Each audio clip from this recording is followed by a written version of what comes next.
गीता जीवन से संबंधित ज्ञान का एक संकलन है, सागर है, जो हम सबको जीवन जीने की सच्ची प्रेरणा देता है और हमें धर्म और अधर्म के बारे में विस्तार से बतलाता है। सभी ग्रंथों में से श्रीमद् भगवद गीता को सबसे महत्वपूर्ण माना जाता है। इसकी रचना महर्षि वेदव्यास ने की थी। गीता में ज्ञान योग, कर्म योग, भक्ति योग, राजयोग, एकेश्वरवाद आदि की बहुत सुंदर ढंग से चर्चा की गई है। आज के संदर्भ में अगर बात करें तो गीता मनुष्य को कर्म का महत्व समझाती है। गीता हमें अपने कर्तव्य के महत्व को समझती है।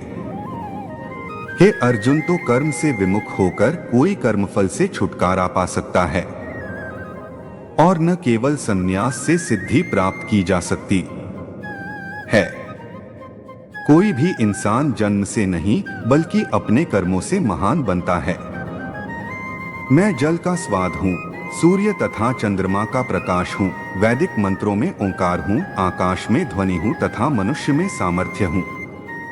किसी दूसरे के जीवन के साथ पूर्ण रूप से जीने से बेहतर है कि हम अपने स्वयं के भाग्य के अनुसार अपूर्ण जिए। कोई भी व्यक्ति जो अच्छा काम करता है उसका कभी भी बुरा अंत नहीं होगा, चाहे इस काल में हो या आने वाले काल में। मैं और मेरा के सभी विचारों से मुक्त होकर मनुष्य को परम शांति मिलती है। इंसान जब मैं और मेरा के सब सोच से मुक्त हो जाता है तो उसे संपूर्ण शांति मिलती है। जिसका जन्म हुआ है उसके लिए मृत्यु उतनी ही निश्चित है जितनी कि जो मर चुका है उसके लिए जन्म। इसलिए जो अपरिहार्य है उसके लिए शोक मत करो। जन्म हुआ तो मृत्यु जरूरी है और मृत्यु हुई तो फिर जन्म जरूरी है। इसलिए जो अंतभाव है उसके लिए दुख ना करो। खुशी एक मनस्थिति है और इसका बाहरी दुनिया से कोई संबंध नहीं है। इस प्रकार गीता मानव भाग्य को पूरी तरह से मानव हाथों में रखती है। इसकी दुनिया नीतिवादी नहीं है, लेकिन कि यह अंधे संयोग की अभिव्यक्ति है। हम अपने आप को और अपनी दुनिया को उसी के अनुसार आकार देते हैं जो हम मानते हैं और सोचते हैं और जिस पर काम करते हैं, चाहे वह अच्छा हो या बुरा। यही तो गीता का कहना है कि इंसान का भाग्य उसके अपने हाथ में है। दुनिया कोई निश्चित नहीं है और ना ही ये अंधा संसार है। हम अपने धर्म का उत्थान करके और सही सोच और व्यवहार करके अपने आप और दुनिया को बनाते हैं, चाहे अच्छे काम हो या बुरे काम। एक व्यक्ति अपने मन के प्रयासों से ऊपर उठ सकता है या खुद को नीचे गिरा सकता है, उसी तरह क्योंकि प्रत्येक व्यक्ति अपना मित्र या शत्रु स्वयं होता है। इंसान अपने आदमी की मेहनत से उधर जा सकता है या नीचे खींच सकता है, एक ही तरह से, क्योंकि हर एक इंसान अपने खुद का दोस्त या दुश्मन है। मनुष्य अपने विश्वासों से बनता है। जैसा वह विश्वास करता है वैसा ही वह बनता है। इंसान अपने विश्वास से बनता है। जैसा वो विश्वास करता है वैसा ही वो होता है। भौतिक संसार में सभी सुखों का आरंभ और अंत होता है, लेकिन कृष्ण में आनंद असीमित है और उसका कोई अंत नहीं है। सारे भोग जो दृश्य जगत में मिलते हैं उनके और तो शुरुआत और अंत होता है, लेकिन कृष्ण में जो भोग मिलता है वह अनंत है और उसका कोई अंत नहीं है। अनेक जन्मों तक निरंतर प्रयास करने से व्यक्ति सभी स्वार्थी इच्छाओं से मुक्त हो जाता है और जीवन के सर्वोच्च लक्ष्य को प्राप्त कर लेता है।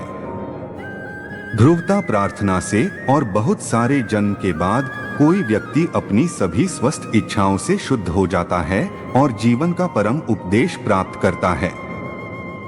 तुम उनके लिए शोक करते हो जिनके लिए शोक नहीं करना चाहिए, फिर भी तुम बुद्धिमानी की बातें बोलते हो। बुद्धिमान न तो मरे हुओं के लिए शोक करते हैं और न ही जीवितों के लिए। तुम उन लोगों के लिए दुखी हो जिनके लिए दुख नहीं होना चाहिए, लेकिन तुम सही बात भी बोल रहे हो। बुद्धिमान लोग ना तो मरने वालों के लिए और ना ही जीने वालों के लिए दुखी होते हैं। इस क्षणभंगुर संसार का सामना बिना किसी लालच या भय के करो। जीवन के विकास पर भरोसा रखो और तुम्हें सच्ची शांति प्राप्त होगी। इस दुनिया को किसी तरह की छपाई या भय के बिना मिलो। जीवन के विकास में भरोसा रखो और तुम सच्ची शांति को प्राप्त करोगे। देहधारी आत्मा शाश्वत, अविनाशी और अनंत है। केवल भौतिक शरीर ही वास्तव में नाशवान है। आत्मा जिस शखात्मक शरीर में है वह आदि से है, अष्टव्य है और अनंत है। बस शरीर ही होता है जो वास्तव में रूप से नश्वर होता है। शांति, सौम्यता, मौन, आत्मसंयम और पवित्रता ये मन के अनुशासन हैं।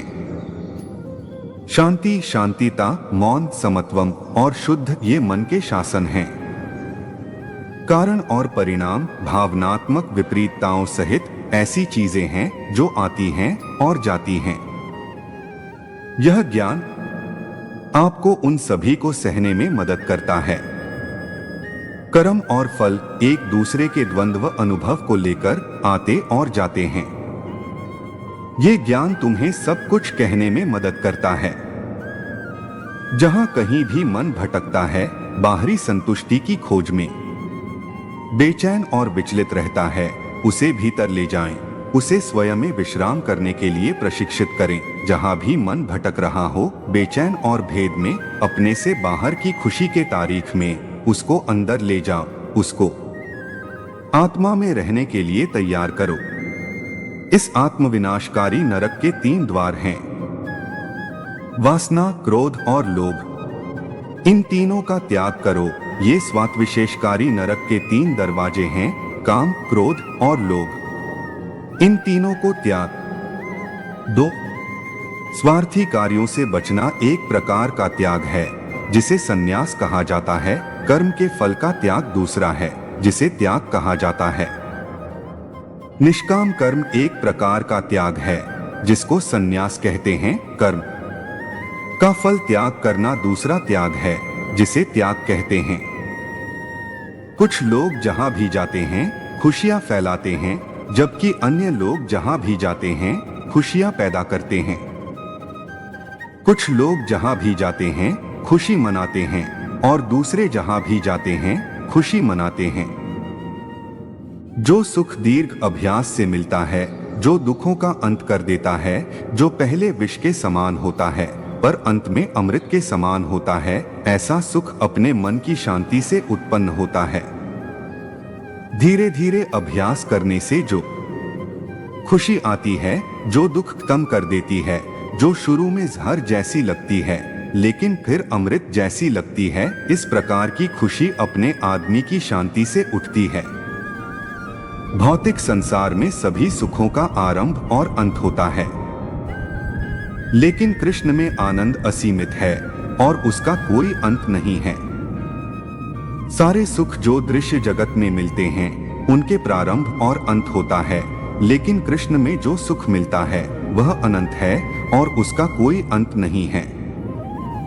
जो संदेह करता है उसके लिए न तो यह लोक है, न परलोक है और न ही कोई सुख है। संदिग्ध लोगों के लिए ना तो ये दुनिया है, ना परलोक है और ना ही खुशी है। मृत्यु किसी पुराने कोट को उतारने से अधिक दर्दनाक नहीं है। मृत्यु किसी पुराने कोट को उतारने से ज्यादा दर्दनाक नहीं है। सभी कार्य सावधानी पूर्वक करुणा से निर्देशित होकर करो। सभी काम ध्यान से करो। काम के पीछे लगन होना चाहिए।